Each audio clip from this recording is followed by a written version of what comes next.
welcome to you, Gwen. Just to introduce Gwen, you are an artist engineer working across disciplines, based in Northern Ireland and working with public health, I think, and community. So very interdisciplinary. So it's fantastic to Okay. have you here with us.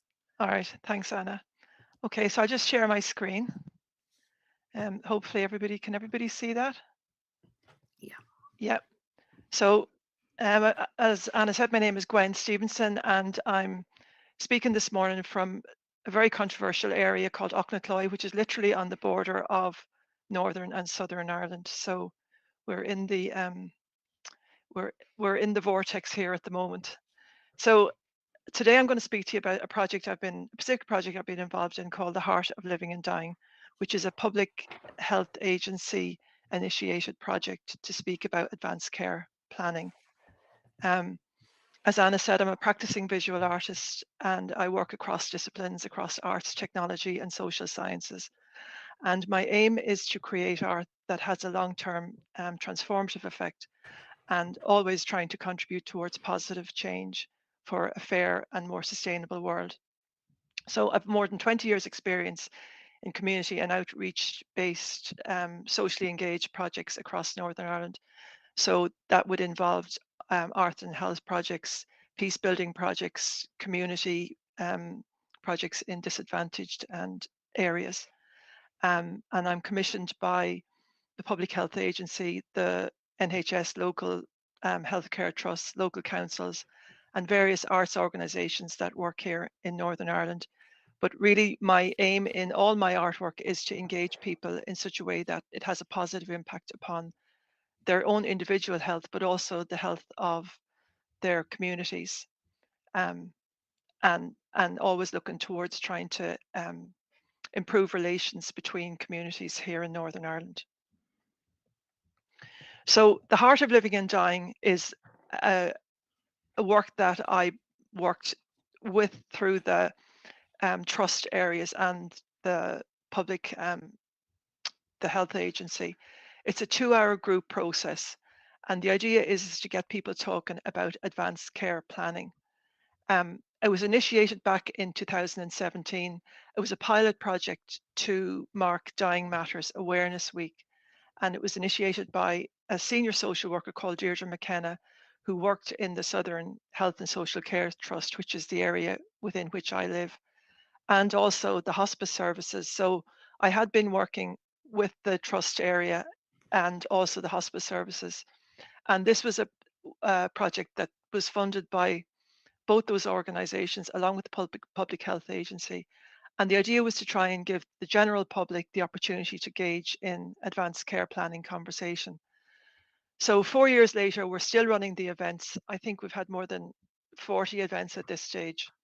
And the idea is that we would rent maybe a cafe or a hotel room or somewhere that's really comfortable and advertise across social media and in churches or public um, periodicals or newspapers, and just invite people from the public to come in and have a conversation about end of life and also about what matters to them in their own life. So the concept was actually taken from the idea of the Death Cafe concept, which had run on the continent over previous years.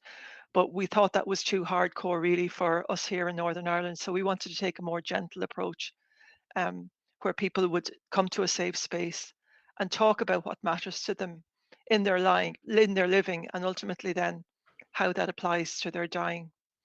And the idea is that it would encourage the participants not just to talk to the people in the session that morning, but to talk to their loved ones when they went home. Uh, and at a time when they were healthy and well and maybe young and hadn't thought about end of life, rather than at a period of time where they had got a diagnosis of a terminal illness or a serious illness and there was a crisis in the family. So the whole drive behind this was to think of dying as a natural part of living. So in the same way as you prepare for a baby arriving or the birth of a new baby, that people would also think of their end of life in a natural way that wasn't initiated by a crisis or an accident or a serious illness or something. So my role in this as an artist is coming from the idea that um, we recognize that art has an important role in transforming our capacity to cope with bereavement, and also to open up a healthy public conversation about death. So this is recognized by the Westminster Report of 2007, that the use of art really has an important role in transforming capacities of individuals to cope, and also within communities. And really that is the tenet of my work over the last decades, is to use art where people find it difficult to talk, but they may be able to express themselves through their creativity, through shared um, art making, and it opens up a different type of dialogue which is safe. So the idea of using this in the Art of Living and Dying was to make a conversation which is difficult more accessible through the use of art. So my role is to attend the event, not as a participant, but as what Deirdre would call a quiet witness. So at the outset, people would realize that I'm not there to talk, to join the conversation, or to comment, or to in any way participate, but rather just to sit back and to listen and try and get a sense of what's being said, or to notice the mood or the emotions of the participants. And then what I would do is take that away after the event and spend a couple of weeks mulling over what I heard and try and respond to that in some way through a piece of visual art or a poem. Um, Now, the aim of this is to add to the session by allowing people to have a keepsake. So if, say, for example, you go to the session, you go home, and then you get back to normal living and all the different um, priorities that you have, in a couple of weeks' time, then something arrives in the post and it reminds you that you had that conversation. So if you had put that conversation to the back of your mind, it brings it forward, and hopefully a loved one in your family would say to you, "Oh, what's that?" And you would talk to them about, well, this came from a conversation I had a couple of weeks ago about end of life. And hopefully then people say, "Oh, that's really scary," and and they say, "Oh, no, no, it was a very easy conversation to have," and it would open up the conversation, hopefully, and then people would talk about what actually matters to them in their living and ultimately in their dying, and it becomes very, very normal. So say, for example, somebody it's important for somebody to have people around them in their living. If they're very sociable, maybe they want to tell their loved ones that it's important to them that there's people around them when they're dying. Or equally, if the opposite, if people like quietness, maybe that's what they would want in their dying as well. So the mementos that I've created, as I said, there's been over 40 events, so there's been lots of different types of mementos, but I'm just going to give you a sample this morning of some of the things I've produced. Each one is individually and uniquely made, and that reflects the fact that each person is individual and each person wishes around their end of life is going to be different. And it's important that it's a tangible piece that's posted out to individuals so that they have something that they can hold, and it's almost like that they're holding the space or holding the peace around having this conversation. And what I try to do as well is have a text piece that explains the concept and references the event. So sometimes the concept I come up with mightn't be totally obvious to people who have participated, but I try to explain it through a piece of text. And also, obviously, through the last couple of years, we haven't been able to meet physically. Up to pre-COVID, we were able to set up like safe spaces where we had, round tables with tablecloths and flowers and sweets and everything that made the place comfortable. So we've had to try and adapt that to COVID, and we've had online sessions, which has been challenging, but is still working. And we're doing our best to adapt to that. So just to give you a flavor of some of the stuff that I've produced, this is the latest one, but our latest one was in September 2021. And as you can see, it's a felt piece. And this came about because in the course of the conversation, people were saying it's an ill wind that blows no good. And people couldn't remember what was that about. And eventually anyway, I'll just read what I said here. We talked about our lives in the winds of change and what matters most to us. We talked about our happiest memories, stupid laughs with friends, simple pleasures of walking dogs, being outdoors, swimming, playing, fruit picking, tending our animals, running about after children, holidays, all carefree times when we had freedom from responsibility. Will we ever live like that again, without direction or any specific goals? What would it be like to ride the wind, like a tiny dandelion seed without wings, holding the hope from afar within? When anxiety, stress, and the many pressures of life bear down on us, leaving us feeling suffocated, could we stop to catch a breath? As we breathe, could we sense that the same air that carries the dandelion seeds fills our lungs and gives us life? So this was my response. It was a unique handcrafted art felt piece using the ancient technique of felting. And as you can see, each piece is individually made. So the idea of that was to reference the dandelion seed, and in these COVID times, the sense of breath and how important breath and breathing is. And that was part of our discussion in that.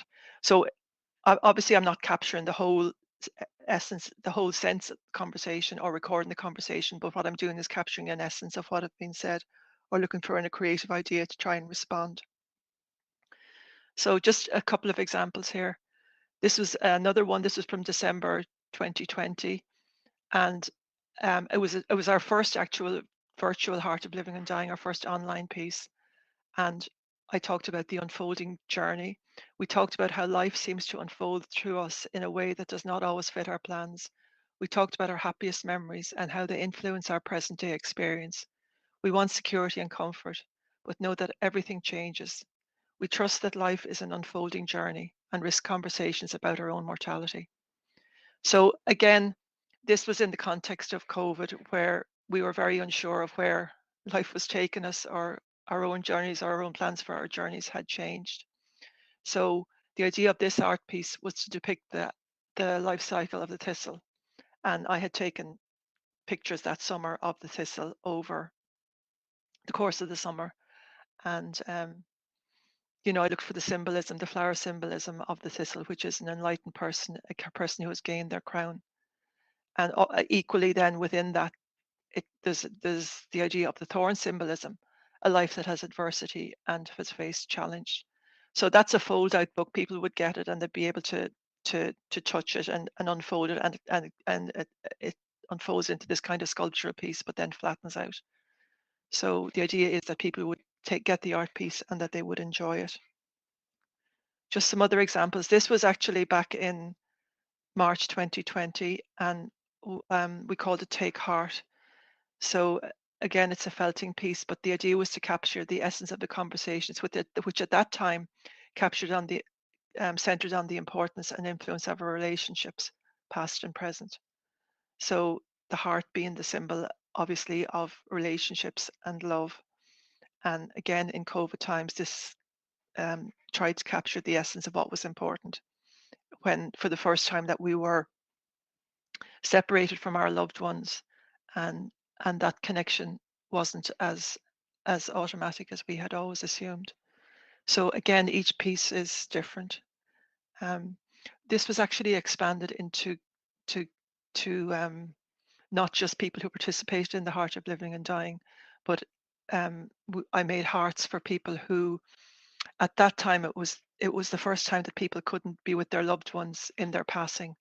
So what we did was created hearts for um, bereaved people, and also a heart for their loved ones, so that they, when they weren't able to go to the funeral or they weren't able to be with them during their passing, that they were able to put a heart with them in, with the deceased person. So there was that connection there, and that was quite powerful. And that was with the palliative care team. So it was a response to COVID, and it was a way of allowing people to have a connection, a tangible connection with the person, even though they weren't allowed, obviously, to be with them, or to go through the normal grieving processes that people go through. And just an example of is a photography project that a lot of my work is based on ecological and environmental themes. So this was a piece that was came from a May 9, 2019 event, and it was called Permanent Nest. So the idea was that I captured images of a swarm of bees resting on a tree branch, and the sight of the swarm of bees can unnerve some people. However, it's very natural and a wonderful part of the life cycle of the honeybee. So bees are typically docile and non-threatening when they are swarming. Likewise, the topic of death and dying can fill people with dread, but equally it is part of our life cycle. Similarly, when we feel safe to talk about the subject, conversation flows. We talked about various euphemisms for death: passing, demise, drawing our last breath, leaving this world, permanent rest. As worker bees will scout to find their permanent nest during their life cycle, our time will come to die as a natural part of our life. We talked about what is important to us in our living and our dying. We talked about making that known to our community of loved ones so that when our time comes to die, like the industrious bees, we have made preparations. Our hope is that in doing so, our communities will benefit and be held together in the sure knowledge that they are carrying out our wishes. Um, this was a painting. I'm just showing a range of different mediums that I've used in the course of the last 4 years. So these are, again, individual paintings that were sent out to people. And um, in this, we said, follow your heart, it knows the way. It was November 2017, and the trees had lost their leaves, and we were looking towards winter and trying to be positive about it. Interesting that it's November now again, and we're at that stage. Here's another example of a painting, and this was simply called Alone Time. And one of the things that came out of that particular event was we talked about longing to take time on our own, away from the busyness of everyday life, to reflect and consider what is important to us. This artwork evokes that longing. We hope you enjoy it. So again, people, one of the things that came up in that conversation was that yes, people recognized it was important to plan for their demise, but sometimes it was hard to take time out to do that, that other things took priority. So I suppose that's what this art piece was trying to invoke, that longing for time to reflect and time to be alone. And this was a simple painting as well. The idea was, I think it was around cherry blossom season, which is around April. And cherry blossoms are small, delicate pink flowers produced by cherry blossom trees. And they're a timeless metaphor for human existence. Blooming season is powerful, glorious, and intoxicating, but remarkably brief. After only 2 weeks, the blooms drop to the ground and wither, a visual reminder that our lives too are precious and fleeting. As Japan's national flower, the cherry blossom is revered for its overwhelming beauty and its enduring expression of life, death, and renewal.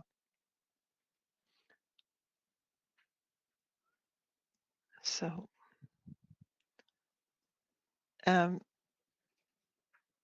sorry, I think I've stopped sharing there, have I?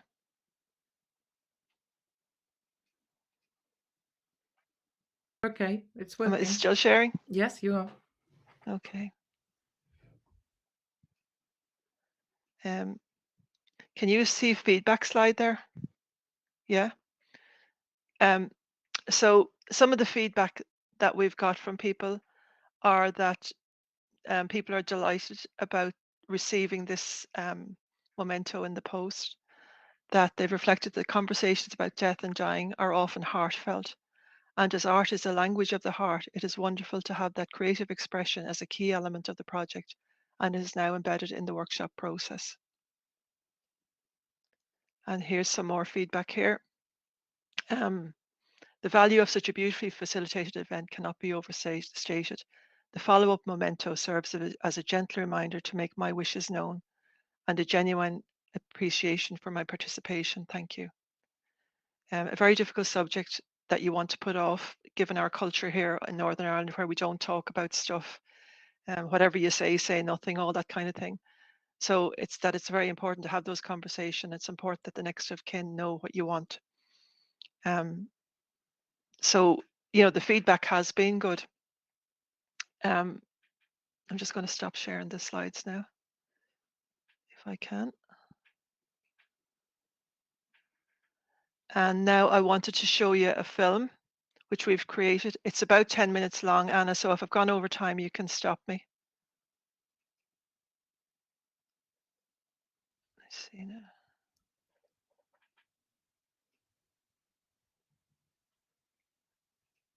Okay, now I'm back. So I'm just going to play this film, which will give you a sense of it.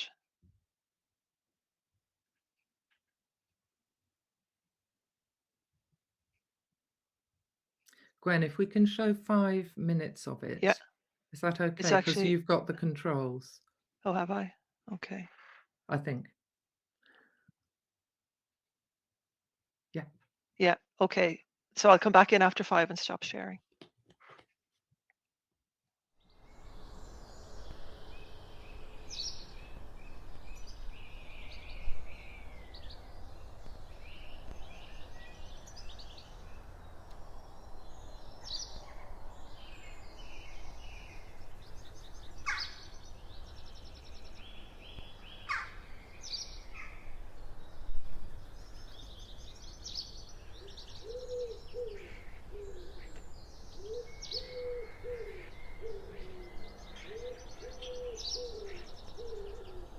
Here at the foot of the mountains of Mourne, we've come from the comfort of our homes to this cosy hotel, and it's beautiful.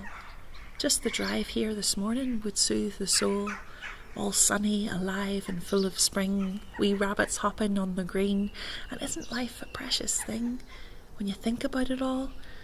And I guess that's why we're here today, to stop and think, to have our say on why life matters, all the ways we share these precious moments.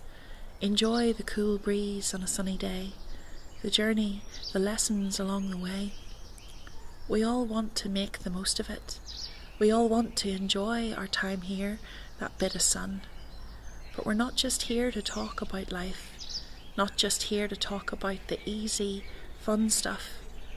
Not just here to have a wee scone, although the scones help us along. We're here to talk about what happens when we come to the end of life. What happens when we need to have those uncomfortable conversations. It can be difficult, painful even. But when we gather together, when we share and all these mixed emotions come to the surface, we begin to speak the language of the heart. We may not move mountains, we may not find all the answers, but once we've broken through the silence, once we've been given permission to talk about those things we don't often talk about, it's a good start along this path we all must walk. A good wee bit of support to help prepare us and our loved ones for the future. We hear ourselves in a different form. We talk about how we'd like to go on living, how we might want to change, how we might want to rearrange things. We share all the things that matter most to us. Peace of mind, our quality of life, loving and being loved, our family, their safety, health and well-being. We talk about how we'd like to live our lives and how we might prepare for when we die. Strange to hear ourselves say these things out loud. Strange, but good. Maybe initially we didn't want to go there, but now somehow it feels comfortable. It's amazing, empowering. We feel more relaxed when we share these things and realise we share so many of the same wishes, hopes and dreams. Sometimes you haven't thought about these things until somebody asks you. Sometimes it feels too taboo. Sometimes you're just too busy, just too on top of things to go under the surface. But today, we took that risk, spoke from the heart, shared our emotions, made connections, shared the privilege of witnessing real, true storytelling and special moments. Some tears, but also laughter, shared together. And I hope we can all travel home feeling better for it, gracious and thankful.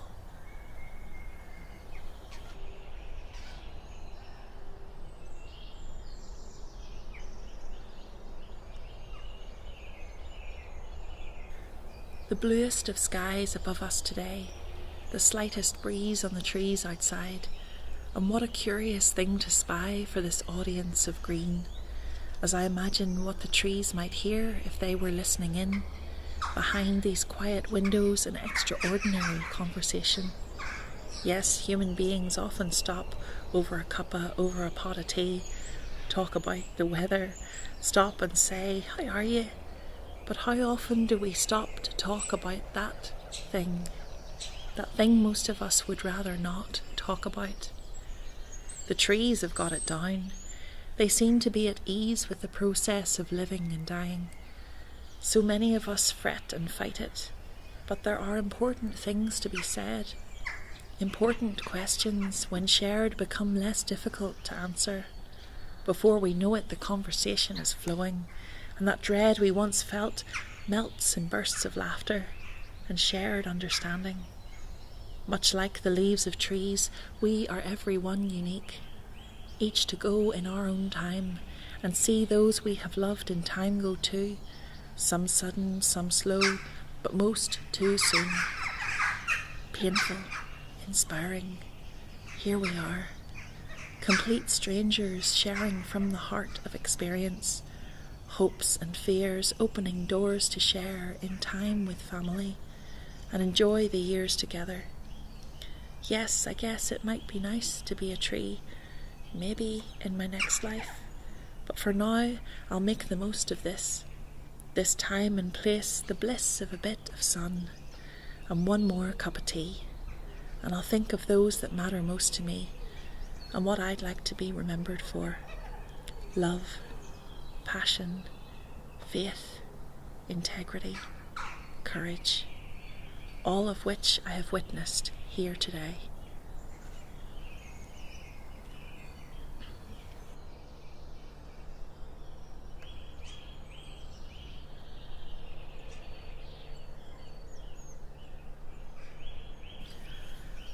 Walking through life, we gather thoughts like stones in our pockets. In city, in forest, on the road that brought us here today, we all carry life's moments, lessons learned, memories, connections, questions answered and unanswered. We turn them over behind our eyes. Each precious part of each person's life is held somehow, whether in a pocket, a heart, or a mind. We tend to keep these things inside.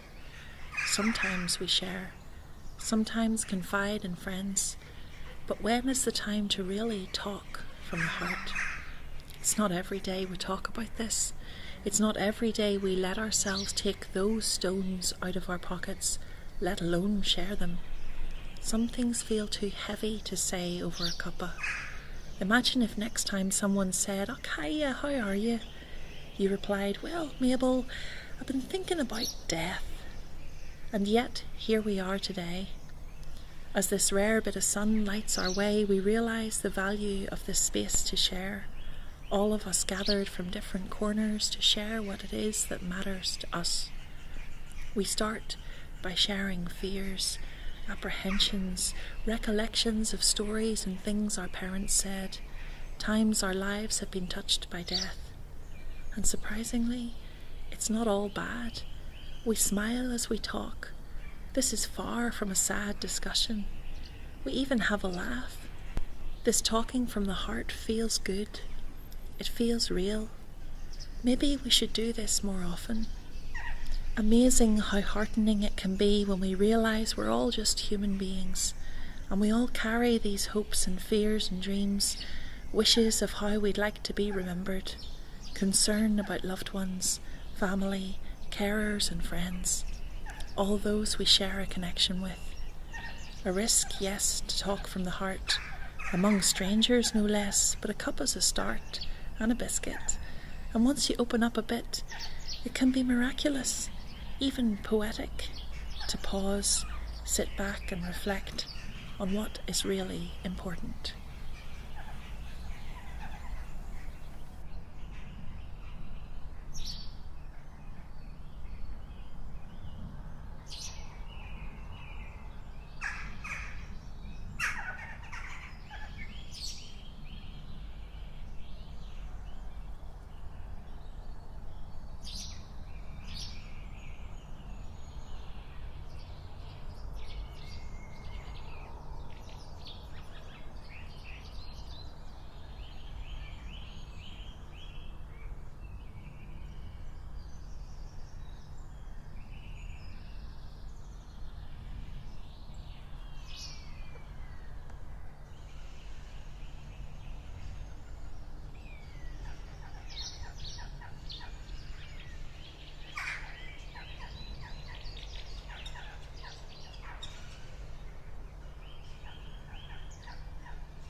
Okay, Anna. Gwen, thank you so much. I've seen the whole film, so and you can catch it, can't you, on YouTube? Yes, So it I'm is. Yeah. sorry to have cut you off. It is very, very beautiful, as is all of this work, Gwen. It's deeply moving. So thank you so much for sharing it with us. I think we're going to move on, as you both suggested. So those who are listening, hold questions. We're going to have time for questions at the end of the 3 presentations at the end of the morning. So please hold on to questions for Gwen. So thank you again, Gwen. Fantastic. And Margaret, is it Margaret or Maggie? Which do you prefer to be called? It doesn't matter, Anna. So whichever you feel most comfortable with. Fine. I'm going to hand on to you then, Maggie. You're the director of the Centre for Art and Dying at St Mary's University, and you're also a trustee of St Joseph's, a very wonderful hospice, St Joseph's Hospital in the East End of London. And I'm just going to hand straight on to you now. And so we're kind of, thanks to Gwen, we're more or less back on time. But what I think I'll do is, you go till 10:30, but if you start to go as if you're looking as though you might go over, I'm just going to do that for 5 minutes before we are due to end. Is that okay? As a gentle reminder. Okay, thank you. Welcome, Maggie. And thank you, Anna, and Gwen. Thank you for that incredibly moving presentation. It really was quite something, as you said, Anna. It sort of moved me very much so. I'm just going to try and get my presentation up. Let's see. Wonderful. Okay. So just as Gwen was talking about being gentle and about what you might want in those last days, maybe you want to be with people because you always love to be around people. Maybe you just want a few around you. The Centre for the Art of Dying Well felt there was a space, a need to create a deathbed etiquette.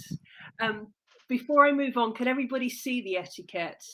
Can everybody see the slides? I presume everybody can see the slides. I can, so I think that means they can. Okay, brilliant. So we decided to create an etiquette. An etiquette in 2009, so before COVID, and then obviously we felt there was a need to reconfigure it for COVID. And I suppose what I might hope that you would take from today is that this may be helpful for you in all of your areas of work, about how to be by the bedside, both in normal times, if you can describe it as normal times, and during times of a pandemic.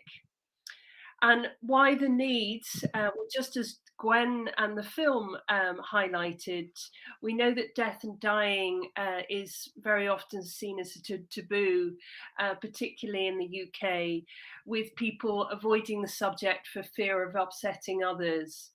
And increasingly more and more deaths are taking place in hospital and less at home, and people have less experience of being by the bedside of a dying loved one. And as a result, there can be a lot of uncertainty about what to expect when at the bedside of a loved one who is dying. So the etiquette, both for COVID and non-COVID times, was created by the Art of Dying Well in collaboration with palliative care physicians and lecturers at Lancaster University Medical School, and also a wonderful palliative care consultant at St Oswald's Hospice in Newcastle. Back in the 15th century, when death was very much at the doorstep, there was a text called the Ars Moriendi, which offered spiritual and practical advice to those approaching death and to their family and friends. And it actually had, well, they called it protocols and procedures, which really isn't a language that we'd use day. But really there was a sense of how to be at the bedside as well. And so we felt there was a need to update this and really that it be a gentle advice and accompaniment for the final stages of life. And why did we choose the images that we chose? It's really because I suppose that when you use cartoon figures, that in a way it can appeal to a broader reach of people. We're actually doing some focus groups at the moment and one-to-one interviews, and that some feel uncomfortable with these images, others like them, and rightly so. A number of doctors have said that you wouldn't necessarily have a drip when somebody was dying, but people liked that it was in the hospital setting because, well, a number of people do die in the hospital setting. I'm going to look at a number of these different sort of guides that we put together for the etiquette. And the first one, be prepared for a change in breathing patterns. It's normal for your loved one to stop breathing and then start, and this may sound like a gasp. It indicates the terminal phase of their illness. I was particularly struck when my mother was dying in a hospital, that many people, when they arrive at the hospital and they hear that news, and really you can't take in that news, and it's all going over your head when the consultant is speaking, that when you're faced with the situation of being by the bedside, that you don't understand what's happening. It's a completely disorientating and frightening place to be. And so I really sensed that there was a need for this to come out more, and hence the fact that it was a co-collaboration with medical experts as well. Because when my mother was dying, towards the very end, a nurse felt that my mother was agitated because it was the breathing sounded laboured, it was the gurgling sound, it was the natural process of dying. And my mother had a very good, peaceful death. And I explained to the nurse that this was a natural, a normal part of the dying process, and it was a new thing to her. Some of you may be familiar with this, that the dying person may speak about dead relatives coming to meet them. Listen and don't be afraid. During, as a trustee at St. Joseph's Hospice, and in my work for the Art of Dying Well, and really about being embedded in my community in Kent, increasingly I hear more stories of people having a sense that there is, or having had a sense that there was somebody in the room when their loved one was dying, a non-threatening, loving presence. One of the nurses at St. Joseph's Hospice told me a story of a woman who she was caring for at St. Joseph's, and she was just popping in to say goodnight to this lady. And she said, I'll see you in the morning. And she said, no, you won't see me in the morning. My mother came to visit me last night, her dead mother. And I don't think I'll be here tomorrow. And when this nurse came back to the room the following day, she had died during the night of a cardiac arrest. And there are just increasing more and more stories about how a dying person is met by somebody that they love.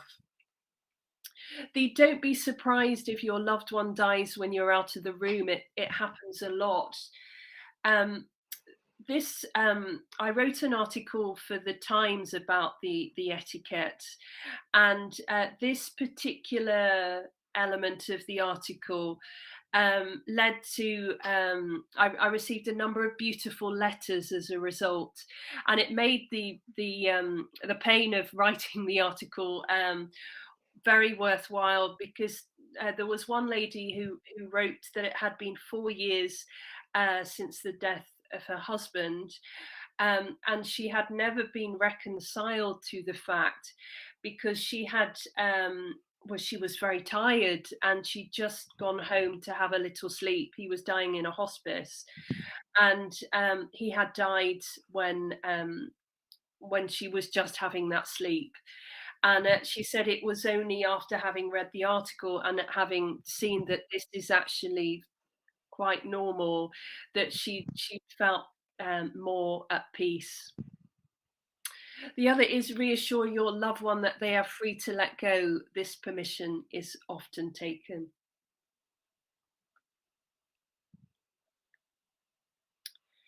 Going back to Gwen's point about opening up the conversation about death and dying and the importance of Dying Matters Week, that it's interesting and positive that the etiquette received a lot of coverage. You'll see there where it received coverage, and important because it opens up the discussion about death and dying, so that we can all start preparing now, and preparing, as Gwen so beautifully said, to live life now, to go out and walk the dog, to be in nature, to have those fun times together. In part, how we managed to get the interest is that we commissioned a poll, and the poll highlighted that surprisingly, 1 in 2 people felt prepared for death. Surprisingly and positively surprisingly, and that it was roughly 40% of people felt unprepared. We'd also put a package of audio together, which was carers, palliative care nurses, and consultants talking together about how to be by the bedside. Disparate, which, as you probably know, is the authority on business and cultural etiquette, said that the guide was a lovely, useful and reassuring resource.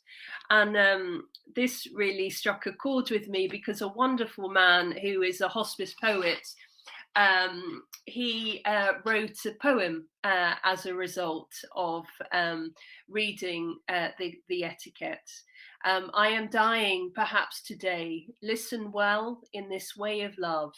Learn, remember, it's about me. If you're concerned, do get help with whatever you may see. Take a break, keep your strength, protect the space you form around. Search for memories, music plays, find the peace in beautiful sounds. Be sure to connect, family, friends, gadgets, social, news, press send. Bring the children, let them choose. To see it's natural, share the end. I'll need to sleep quite a lot, and my ramblings may surprise. Have no fear, it's quite okay. Mystery's part of being wise. Important words, perhaps our last. I'm sorry, thank you, I love you. Or sit with me, just hold my hand. There is much more in silence, true. I may die when you're away. Please don't threat, it's quite okay. Time is time, death is death. It may be meant to be this way.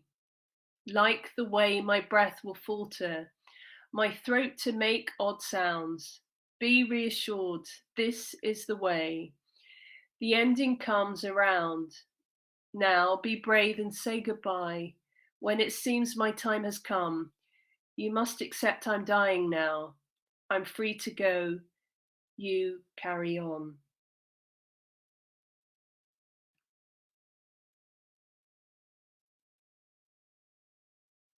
Just to give you an idea of the importance of digital in all of our areas of work, the the guide, the main guide, has been viewed by nearly 10,000 visitors.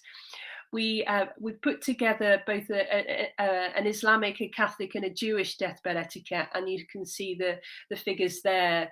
And within all of those faith guides, there was a sense of being reconciled with others and being reconciled with God. So I mentioned that there was the etiquette written pre-COVID, and it's there for you to use. It's there available online. Just type in deathbed etiquette. And we've also created a deathbed etiquette card. And then we reconfigured it for COVID-19. And whereas the non-COVID etiquette really was about how to be by the bedside, for COVID-19 in those early days, it was about when you can't be beside the bedside. And we know the communicating virtually may be an option, that it was harrowing for people as well in the focus groups that we've had for both COVID-19 and non-COVID-19. Nurses and doctors have said that although it helped, it was incredibly painful for people, and they would never want to see that becoming the norm, because there is a sense that people do need to be around their loved ones if they can possibly be. Also, people were drawn to the fact of not letting feelings of guilt take over, and that's very, very important. Accept your feelings and let them pass, and also take care of yourself. It's important that you keep well. Again, it got a lot of mainstream coverage, which we hope help people in those incredibly difficult early days. And during the pandemic itself, following on from the etiquette and how to be when you can be by the bedside, and how to be when you can't be by the bedside, we had an online roundtable with Dr. Catherine Mannix, the author of Listen and the author of With the End in Mind, with Baroness Laura Finley, who is a palliative care physician, with Dr. Lynn Bassett, who has been a chaplain for many years, and with a wonderful death doula, Ghazala Makda. And within it, the people that attended were mainly nurses and doctors and carers and doulas, and those who spent a lot of their time beside carers and people who were dying. And what came out really of the roundtable was of the incredible importance of being with your loved one, and really preparing to be by your loved one. That the importance of presence and nearness, and for some that was only possible virtually during the pandemic, but it will have made a difference to the life of the loved one. And finally, just really a shout out to the team, because it's never done alone, and there's been a wonderful team behind the etiquette, and it's been wonderful to work with colleagues at Lancaster University Medical School, and also at St Oswald's Hospice. And thank you for listening. Thank you, Maggie. Fantastic. Your work is really important. I'm really encouraged to hear the statistics about more people now being willing, and I'm sure that the work that you've done and the work of many others is really important to that. We'll hold on our questions for Maggie. So again, everybody, just keep the questions in mind. And I'm really delighted to see that Heba, who I know has been having real some troubles coming in from Egypt, is now with us. So Heba, are you hearing us? Is all working fine?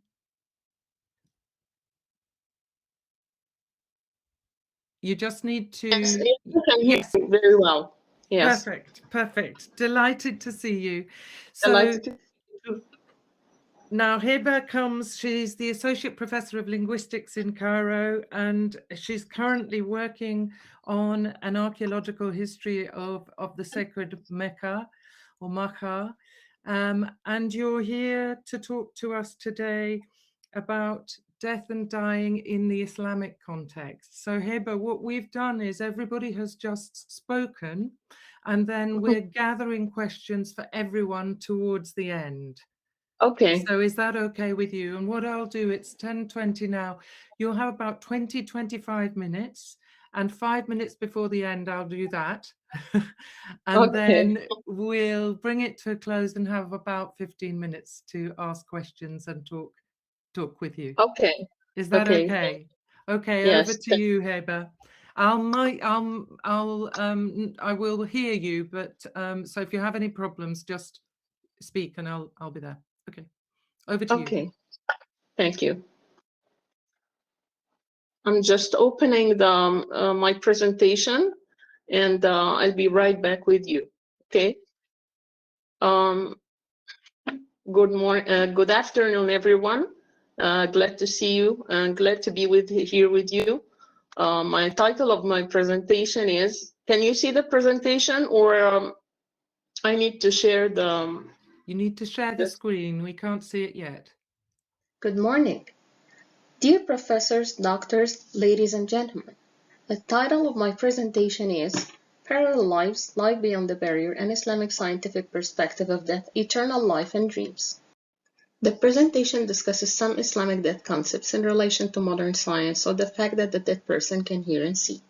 In Islamic tradition, the dead person leads a life beyond the barrier, which is unfolded in dreams and near-death experiences or NDEs.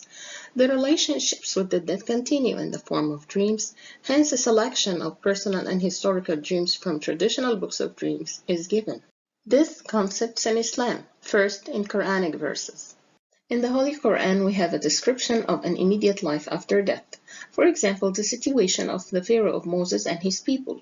We are told that they are exposed to the fire morning and evening, and when the day of the hour appears, they will enter the severest punishment.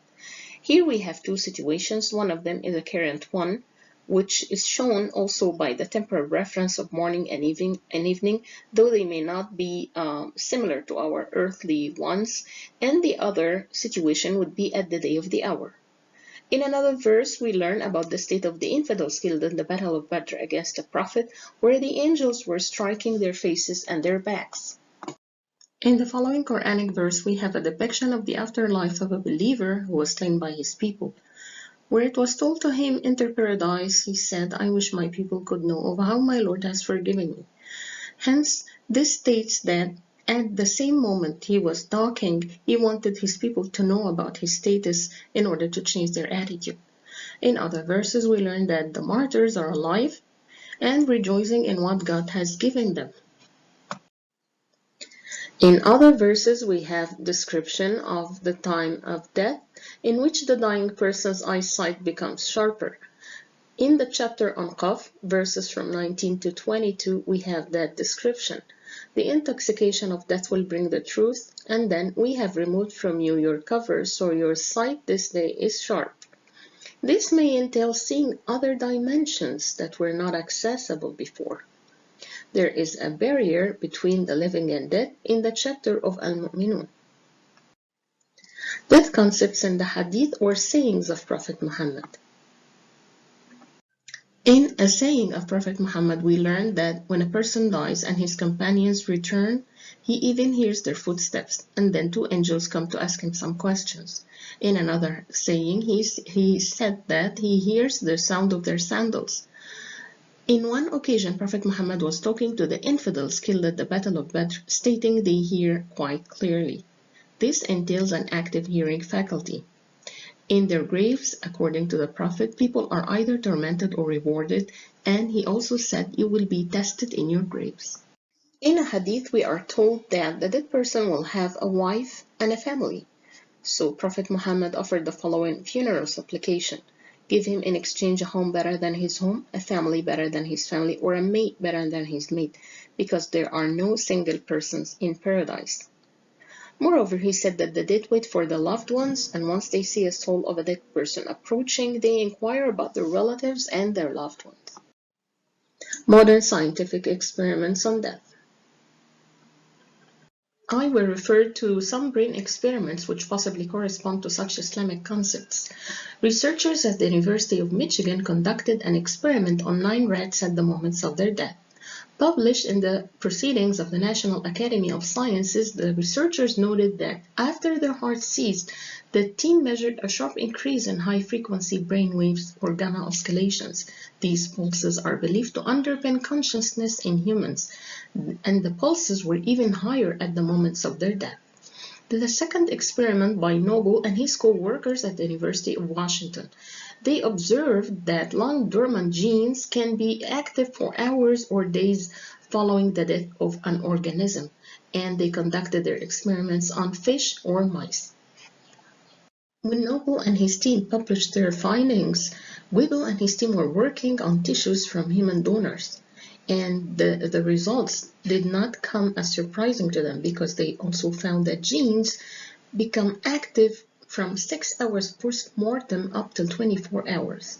Other proofs from researchers on animals show that several genes are active up till 48 hours. Varied genes either dormant since birth or related to cancer woke up immediately after death. Another experiment was conducted by Jeffrey Loeb and his co-worker at the University of Illinois at Chicago. The brain does not stop as the heart ceases, and that's what they discovered. They took samples from patients in routine brain surgeries, and they noted that following simulated death, the glial cells increased their genetic activity till 12 hours or 24 hours without much change. Near-death experiences or NDEs. We'll go back to the experiment of the Michigan team, the first experiment, where they noted that a surge of electrical activity in the brain could be responsible for experiences by near-death survivors. Another experiment was conducted by a team from New York's Stony Brook University of Medicine. They investigated patients with cardiac arrests in Europe and the US. The team later noted that near-death survivors could remember the discussions between the healthcare staffs and were conscious of their environments. They remember going through a tunnel or a river toward a warm light and seeing their loved ones. However, the research can justify why they recall such happenings. Nevertheless, these results are still viewed with skepticism. If we compare between Islamic text and brain experiments, we will find that the activation of the optical areas in the brain is echoed in the Quranic verse, the chapter on Qaf. We have removed from you your cover, so your sight this day is sharp.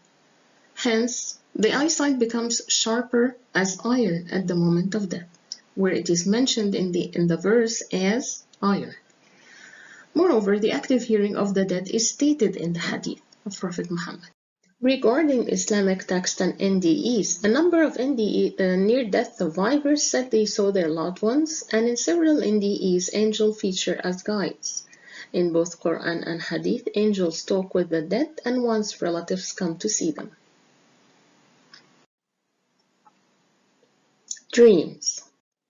In Islamic tradition, dream is the main channel of communication between the dead and the living. It is a visualization that a person sees in his sleep. Considerable significance is given to true dreams in Islam. A true dream of a believer is 1/46 parts of prophethood. Therefore, faking a dream is alleging prophethood, and this would be tortured severely. In Islamic tradition, Prophet Muhammad classified dreams into dreams from God or the angels, dreams from Satan, dreams from the self. A true vision is literal or symbolic. A vision may relate a past event or foretell a future event. Theories of dreams prior to Islamic tradition. They were theories of dreams at the early stages of the Mesopotamian civilization, and also in the Greek civilization, where we have two contrasting trends throughout the ancient epochs. One represented by Plato dream as a vision of the rational soul, the other by Aristotle as a problem of psychology. However, it is the late old heritage of the Greeks that had its direct impact on Islamic tradition. This is represented in Artemidoros of Valdis on dream interpretation. The pre-Islamic Arabs also had their peculiar interpretation of dreams as shown in their verses. Islamic tradition has areas of agreement with modern scientific psychologists in the last 150 years. For instance, the eminent dream interpreter Ibn Sirin's allusion to personality trait of the dreamer in the 8th century, which corresponds to modern psychology's decontextualization of dream and the dreamer. There is an equal interpretive rule in the 2nd century Artemidoros text, translated into Arabic in the 9th century.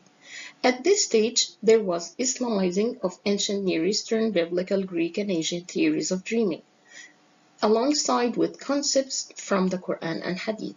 So the interpreter should be knowledgeable of the Quran and Hadith of the Prophet, numerology, medicine, psychology, in addition to other disciplines. Psychology and dreams in modern Western traditions. Before Freud, dreams were thought to come from an exterior origin, as in the Greek tradition. To several of his contemporaries, dreams were meaningless products of the sleeping brain. However, a main shift was introduced with Freud, the interpretation of dreams at the start of the 20th century. To Freud, a dream is the fulfillment of a wish which initiates from the unconscious, and the replacement of symbols in a dream with their stable hidden counterparts should be made by a psychoanalyst, which is totally different from the traditional interpretation of dreams. Jung, a contemporary of Freud, related dreams to the unconscious. His interpretation of dreams is attained via a meticulous investigation of the context. Dream interpretation involves specified knowledge of mythology and folklore, in addition to the psychology of primitives and comparative religions. Nevertheless, later psychologists differed over the role and significance of dreaming. If we compare between Islamic dream concepts and Western ones, we will find that Freud and Jung theories pertain to the third type of dreams in Islamic tradition, that of the self. However, Jungian theory is much more mature than that of Freud, as it takes into account other social, religious, historical aspects in addition to the context. The soul. The soul from Islamic perspective.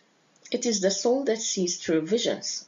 Conviction in the existence of the soul is present in the Abrahamic religions. In the Quran, God takes the souls of people in death or sleep. Hence, sleep is termed the minor death. Dreams as interactions of the dead and the living. We learn from the hadith of Prophet Muhammad that indeed a soul surely meets another soul in a dream, and the dead person may inform the living things about their position or those of others. His or her words are considered truthful, being in the truthful abode. However, the last issue is a contentious one. Regarding communications between dead and living companions, in Ibn al-Qayyim's outstanding book Ar-Ruh, he relates several issues about the status of the soul, their encounters with other souls through dreams, and similar topics. A prophetic rule is that the recurrency of dreams by several persons shows them to be true. So, different visions of martyrs show them leading a heavenly life, and in the hadith, martyr spirits are in the giblets of green birds. Prophet Muhammad also said that he saw his cousin the martyr flying in paradise with the angels, and that the spirit of a believer is only a bird which feeds on the trees of paradise. He also explained that the souls of the dead people meet and get acquainted like birds meeting on top of trees. I will cite some of the historical dreams in Ibn al-Qayyim. Ibn al-Qayyim mentioned dreams that give glad tidings, warnings, advice, or similar other things, in addition to pledges of friends, like the account of the pledge of Auf ibn Malik and his friend Ibn Juzama, who promised each other that whoever dies first would tell the other what occurred to him. Auf saw his friend after a while in a dream, telling him that he owes his Jewish neighbor 10 dinars and told him about its place in his home. He told him that he knows that their cat died and his little girl will die shortly, and that he knows about the occurrences in their houses, and Auf found all these to be true. A companion of Prophet Muhammad died in a battle. His expensive shield was hid by one of the Muslim soldiers. A man from the army dreamt of him, telling him to find the shield and take it to the Prince of Believers to sell it on his behalf to pay his debts. The man found the shield in the very same place he was told about in the dream. There is also another dream that relates that the souls of friends meet every Friday, and they receive news about their relatives. However, the hadith of the Prophet does not specify days or peoples, and up till now there are no scientific proofs to validate such true dreams. Personal dreams. Dreams of the researcher, her family, and acquaintances. The researcher's brother, a police officer, died in action at the age of 32. A family member dreamt of him that he would bring the news of his death to his immigrant brother, who still didn't know about his death. He was wearing a white t-shirt and shorts. After a month, he went with the same wear to his brother and told him, "I am dead." A friend of the researcher dreamt at the day of his death that a person will die, and as a martyr he will intercede for 70 of his family. Actually, the intercession of martyrs is stated in a saying of Prophet Muhammad. Dreams of the researcher's son. She dreamed two similar dreams of her dead aunt and father in 2 consecutive days. They were comforting her and hugging her before her son's death, and she was crying earnestly. In another dream, her son warned her of a particular person, and a year later it turned out that he is a crook. A relative dreamt of the son. She told her that he said that he is near them. He made a drawing of his place, and the dreamer drew the figure to the researcher and told her that he was drawing mosquito-repellent maps. However, the researcher thought that this is a similar drawing of Google Earth's image of their house. As you can see, Google Images to the right, and to the left is the figure drawn by the dreamer, where we have at the top 3 arrows showing the 3 locations of the researcher on the left, her son in the middle, then the dreamer. He was possibly trying to tell them that he lives nearby, but in another dimension. My observations on dreams. The dead person may initially come frequently to the relatives in dreams, however, later they would come every once in a while. They are probably leading a parallel life, and they become busy with their new relatives, wives, or husbands and friends in a different dimension. However, we have limited knowledge of the issue of the souls, as God says in the Holy Quran, "The soul is of the affair of my Lord, and mankind have not been given of knowledge except a little." Dimensions and parallel worlds. I will give a very concise idea about the notions of dimensions and parallel worlds. In physics, the notion of parallel universes is imaginative, compelling, but very difficult to test. Multi-universes and parallel worlds are often discussed in the framework of the Big Bang theory, string theory, quantum mechanics. In the superstring theory, the universe exists in 10 different dimensions. Our universe has 3, length, width, and depth, X, Y, Z. While the 4th dimension is time, the 5th and 6th dimensions are where the notion of possible world arises. In the 7th, access to the possible worlds that start with different initial condition exists. The 8th gives us a plane of such possible universe histories. In the 9th, we can compare all possible universe histories. And in the 10th and final dimension, the point in which everything is possible and imaginable is covered. However, the M theory necessitates 11 dimensions and not 10. So, in which dimension do the dead people actually live? This is a very difficult question to answer, because many physicists don't approve up till now of the idea of parallel worlds, or even life in other planets. So, probably the dead live in a dimension where there is access to our past and future times, or it is timelessness, where they know all about our history and they can tell us some future events. And this has been represented in the Quranic verse cited at the beginning of the presentation on eyesight, where the cover is removed from the eyes, and now they have access to the absolute truth which was hidden from them previously. In the Holy Quran, there is mention of other creatures in other universes, so there is a possible life outside of the earth. God says, and of his signs is the creation of heavens and earth, and what he has dispersed throughout them of creatures, and he, for gathering them when he wills, is competent. Conclusion. In Islamic tradition, death is not the end of the human soul. The human soul persists in another form, that of a bird. The souls of dead people and the souls of the living can meet during sleep to send messages or ask for favors. The historical dreams in Islamic tradition and other personal dreams show such interactions. These visions, however, are not still regarded as true science. Dreams draw attention to paranormal occurrences and the notion of parallel lives in other dimensions. These were witnessed by several peoples in their NDEs. Scientific studies reveal that those declared that can hear and see and have awareness as in the Quran and Hadith, and these deserve more serious studies. Recommendations. Those in agony should keep themselves busy, immersed in physical or mental work. They can never forget their loved ones, however, this would lessen their agony and keep them in better hygiene. Thank you. Heba, thank you. You've given us a great deal to think about, and I love your final recommendations to us. Thank you very much. It's very nice of you. Thank you very much. I now have the task of, we've got about 15 minutes left now, and I wonder whether people would start to put any questions they might like into the Q&A. I'm just looking at the moment, there aren't any, so be the first to ask the question, as it says. But as we wait for other people to ask the question, I just want to frame what we've just heard in the context of borrowed time, where we're really asking the question from three people, you three, who have deep experience and highly creative and thoughtful and beautiful responses to living well until we die,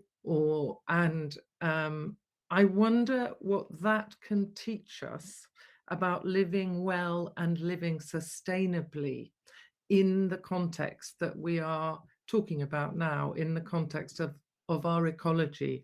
And for some, it may be more obvious than others, but I wonder whether each of you might make a reflection on that.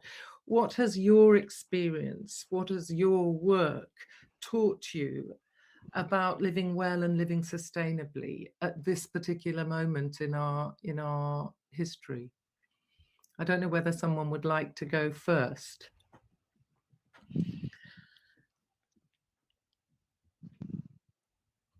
I'm just thinking of it in terms of the life cycles that is referenced in my work, and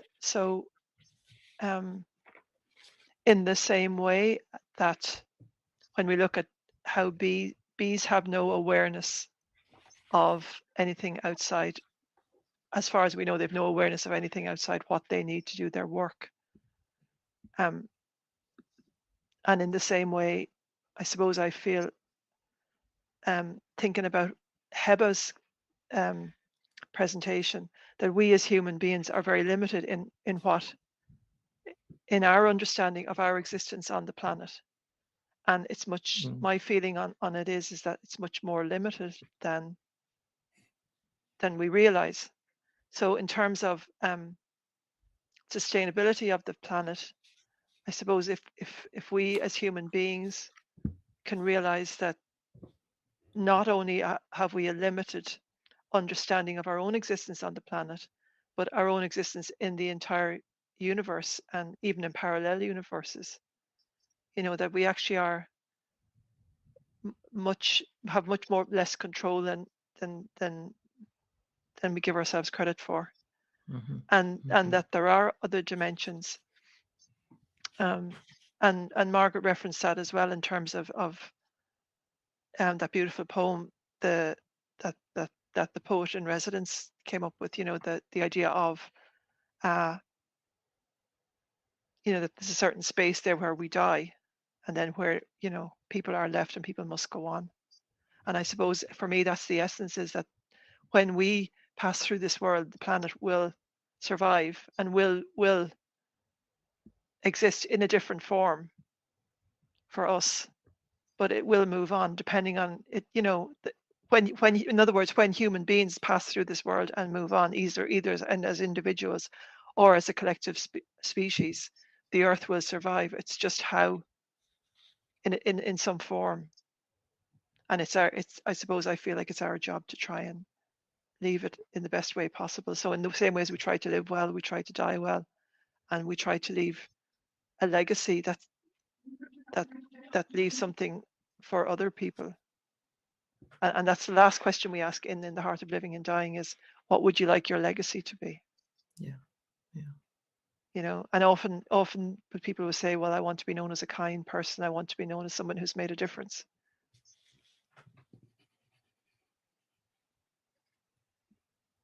That's great. Thank you, Gwen. A very excellent remark, actually. Can I jump in? You can, Hiba.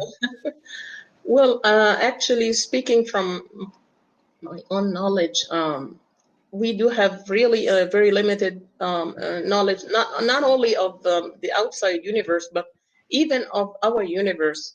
So the fact that we're here in the community of lovers of nature, many people don't realize that nature feels, that nature is full of life. Plants even feel and mourn for the death of other plants. They do not. They are not inanimate. In Islam, we don't have this idea that these creatures are inanimate. On the contrary, they feel, they can decide, and they mourn. They love and they hate. For example, Prophet Muhammad said that he loves a mountain, and this mountain loves him. And he even patted a tree trunk. And now we learn that from botany, botanical experiments, that plants actually feel. If you harm a plant, it will react. So when it sees you once more, it will emit vibrations that shows that it is really afraid of you.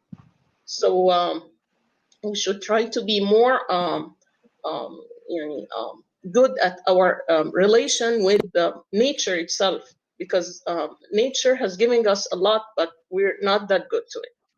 Yeah. Mm-hmm. Thank you, Hiba. Thank you. Maggie.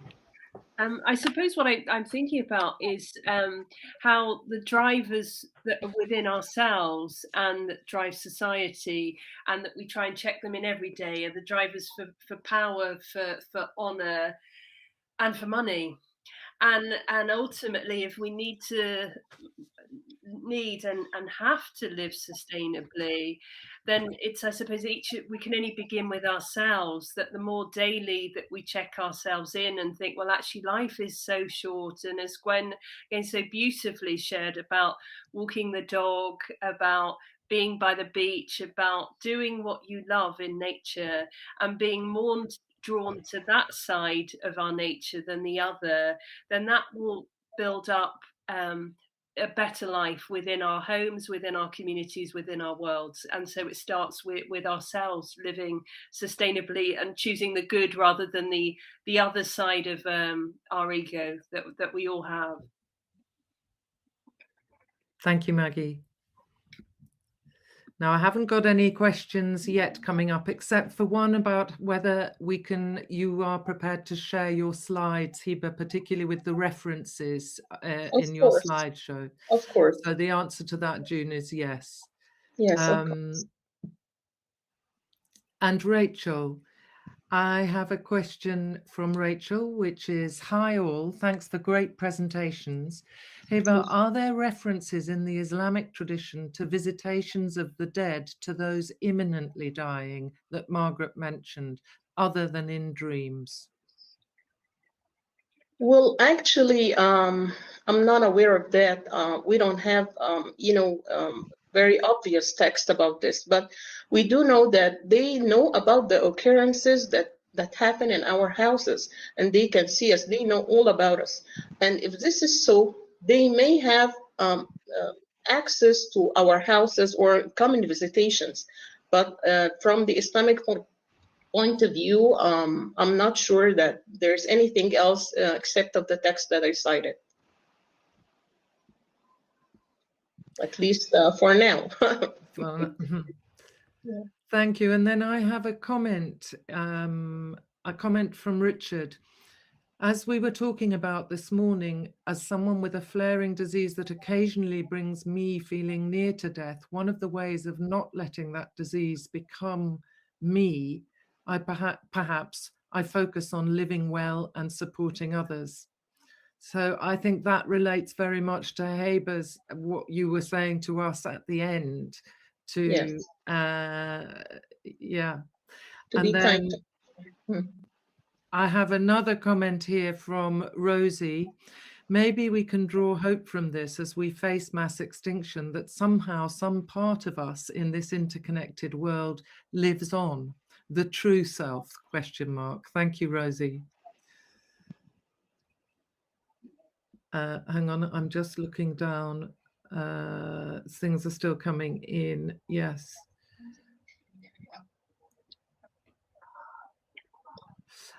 June asks whether Heber sees the possibility of acceptance of spiritual truths of various kinds as having a validity again in Western cultures, as she has in her culture.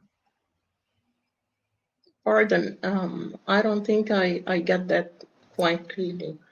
So she's saying, what is the spiritual truth for Heber, and can it be various, is June's first question. But then the second part of the question is, I ask whether Heber sees the possibility of acceptance of spiritual truths as having a validity again in Western cultures, as she has in her culture. Well, I know this question should be asked to the Western world, because but I do believe that after all of these experiments show that there's really a life after death, or at least partly for some time, maybe someone could change their attitude, but I'm not sure, of course. I might I think you're right. I might put that question to Maggie. I mean, Maggie, what's your view on that? There's a kind of assumption behind the question, I think. It's a really good question, and I'm just mulling actually that it's that sense of I suppose our interconnectedness in nature, and the sense of that there is a sense of a higher created being. For some, we see that in the context of a God, and for me, I see it in the context of God. But it's that the more we're drawn to that higher created being, I'd say that the more things fall into their natural order, because we know that to live sustainably, we need to live with that natural order. And so, in terms of what we can learn from Heber and what we can learn from Islamic tradition, is I think that there is a great beauty and a great sense of truth, and a great sense of interconnectedness, and a great sense that there is something else there. And as I'm just looking in terms of the Q&A, it was Carrie that said that is as the world lives on, that it's perhaps our true self. That I think that's very beautiful as well. I don't think it's fully answered the question, Anna, because I think it's a hard question to answer. You probably need a whole thesis on it. So if any of our PhD students want to cover that one, then very happy to have a chat with them. No, I agree. It's not going to be answered certainly in the next 4 minutes. So I wonder whether there are any more, any other comments. Excuse me, regarding the other question, that of spirituality, I'm not sure that I got that right, or I'm not sure that I understand it well. So could you please? Well, June, do you want to clarify? What I have is, what is spiritual truth for Heber, and can it be various? You mean, can we accept other spiritual frameworks than ours? Is that it? I don't want to put words into her mouth, but I think that that's yes. Well, let's try answering that one. Well, let me be a bit more down to earth and tell you that in the Islamic tradition, people are not to judge others. And even God said, those who will judge others and tell them that you will go to heaven, they will not go to heaven. On the contrary, God may make the others go to heaven, while he who makes of himself a God to judge and to compel others will not be accepted. This is for one. This is what I can say about this. Yeah. Thank you. Thank you. We need to draw to a close now because we're coming to the end. But I want to say thank you to all of you. That's been a really thought-provoking session. And I kind of agree that I want to actually close with, I very much like what Rosie put to us, which Maggie drew attention to, which is that the hope perhaps that we can draw from this as we face what's happening to us is that some part of us in this interconnected world lives on, and that's the true self. So thank you, Rosie, for that, and thank you everybody for being with us. Thank you very much. Thank you. Thank you. Okay. Nice being with you. And you.